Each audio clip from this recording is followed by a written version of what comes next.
Slashers have been an important subgenre within horror since the 70s, with notable favorites like Black Christmas, Texas Chainsaw Massacre, and Halloween. There is nothing more intense than seeing a crazed lunatic hunting and dispatching people in the most savage of ways, but what happens when a well-known group of comedians decide to dip their toes in the same subgenre for their next project? In 2004, a group by the name of Broken Lizard were hot off the heels of their first theatrical debut entitled Super Troopers, and decided to up the ante with their next film. Known for their hilarious antics, gross gags, sexual debauchery, and over-the-top comedy, would Broken Lizard excel in delivering an effective slasher? That little cheetah.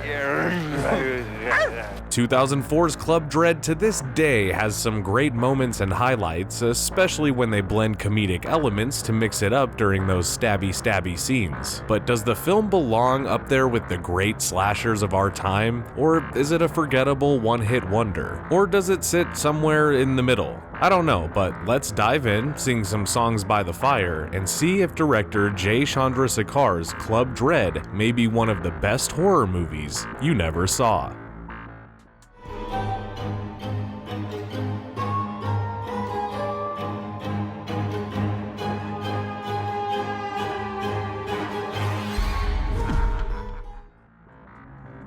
This was director Jay Chandrasekhar's second directorial effort after Super Troopers, which came out of nowhere when it first debuted in theaters. While Jay doesn't have many years behind the director's chair, he does have a great eye for what a horror film needs to be. Great environment, a bloodthirsty killer, scantily clad women, and some great slasher moments. Club Dread has a great playground as the film's main setting, Pleasure Island. The tropical Caribbean resort incorporates vast jungles, a plethora of hotel rooms, lengthy dark hallways, mud rooms, drunk tanks, bars, mazes, and other territories around the island for a great fatal game of cat and mouse. Did we forget Coconut Pete is playing some catchy, awesome tunes as well? I love you, Coconut Pete!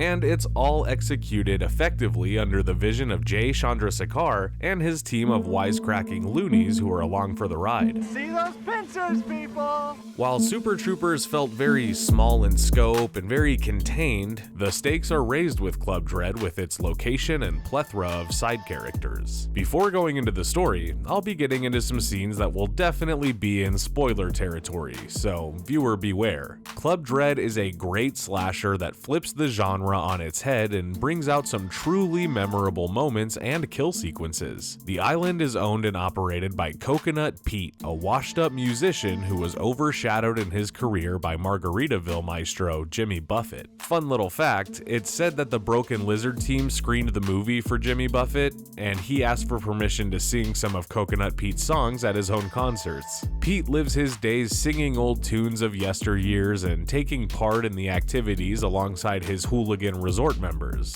but we'll get into those guys later. Once the bodies start hitting the sand, Pete, his bodyguard, Hank, and the other resort members try to escape harm's way throughout the runtime, while also realizing the killer may be one of those closest to them.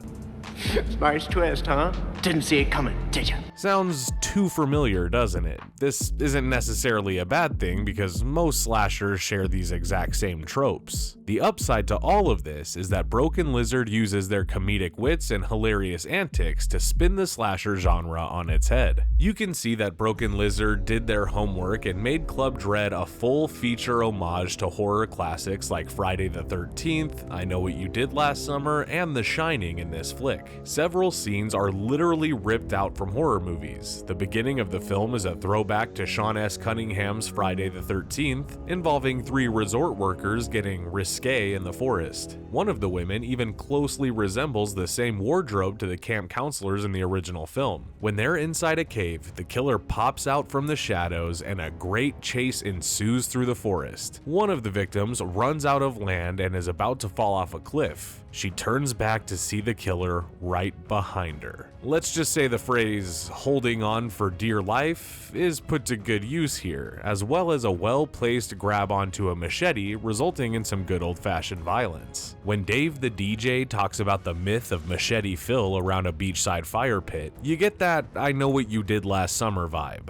It's almost filmed the same way as well. The close-ups on Dave's face as he's talking, scaring the guests about this legend that could potentially terrorize the island. But again, a comedic fastball is thrown when Dave mentions Machete Phil is castrated, and a hilarious, albeit gross joke from Putnam is thrown in for good measure that only Buffalo Bill would enjoy. There's also a maze scene involving a resort staff dressed as fruit playing Pac-Man with some of the guests. To me, it also possesses some Shining influence in there. One of the resort members, Cliff, dresses up as a pear and becomes victim to the killer, who dons a pineapple costume and chases him around the maze until eventually slicing Cliff down. The camera angles used cause plenty of misdirection for when the killer is going to potentially strike. And lastly, the climactic battle at the end when the killer is revealed and taken out by some speedboat maneuvering and well-placed rope. What comes after brings about some great effects and something new to the genre that I haven't seen before.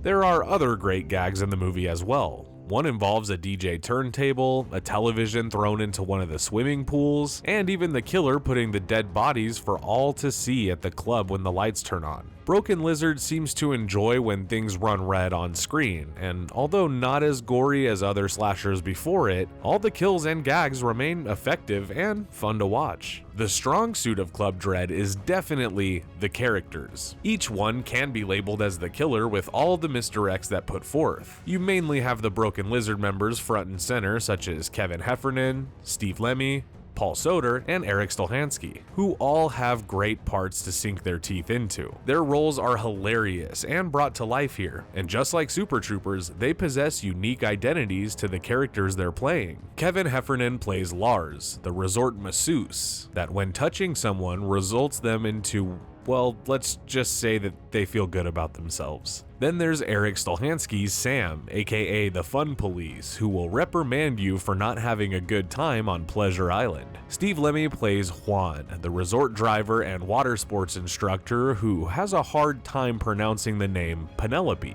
Imagínalo. It's breathtaking. Paul Soter plays the resort DJ and drug supplier, Dave. And lastly, the director himself, Jay Chandrasekhar, playing Putnam, the tennis instructor sporting a Rastafarian accent and long dreadlocks. Club Dread has a strong supporting cast as well, most notably from the late Bill Paxton as Coconut Pete.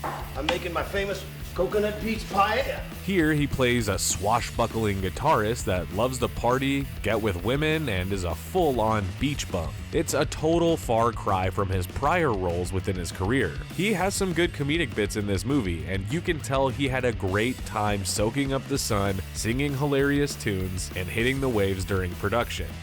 Literally. Then there's Brittany Daniel, who plays Jenny. Jenny is the aerobics instructor on Paradise Island and falls for the new island masseuse, Lars, who may have some skeletons in his closet, or so we think.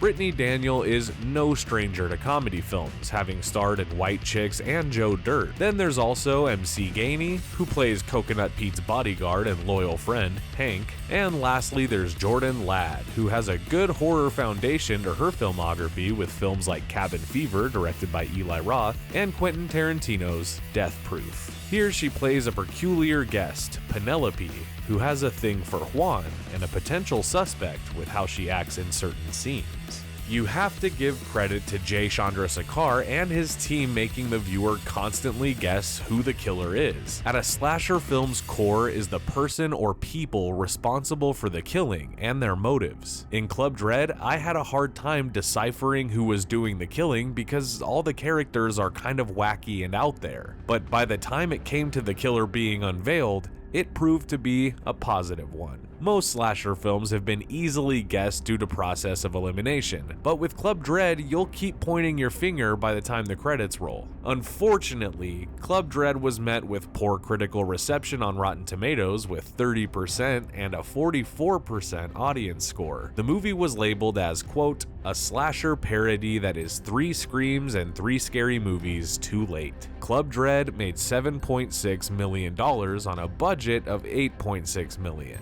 Not a colossal failure, but totally missing the mark after Super Troopers became a comedy classic once it hit DVD shelves. That's a real shame to say, as Club Dread was an enjoyable film and rumored that Broken Lizard considers it their funniest film to date. It did, however, have some competition in the genre during 2004. There was Zack Snyder's Dawn of the Dead remake, Edgar Wright's Shaun of the Dead, and long-awaited monster matchup Alien vs. Predator. Johnny Depp's Secret Window also came out that year, and even M. Night Shyamalan's The Village. In the end, Club Dread is not just a good Broken Lizard film, but it's also a great comedic horror film which paved the way for more horror parodies and horror comedy hybrids in the years to follow. While 2000's Scary Movie was the trailblazer that made fans clamor for more of these types of horror films, Club Dread still leaves a lasting impression with plenty of laughs and great misdirects that will throw off even the most seasoned of horror movie fanatics. Bill Paxton gives a fun and legendary performance as Coconut Pete, and there are some inventive kills along the way. The setting is also fresh, being that it's on a tropical island, and off the top of my head, I Still Know What You Did Last Summer and Piranha 3D are the only other films to my movie knowledge that share the same setting.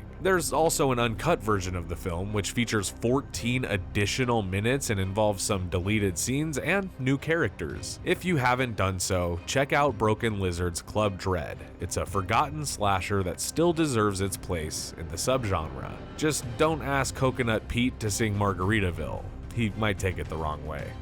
Play Margaritaville. I love that song. I think you mean Pina Colada Burke.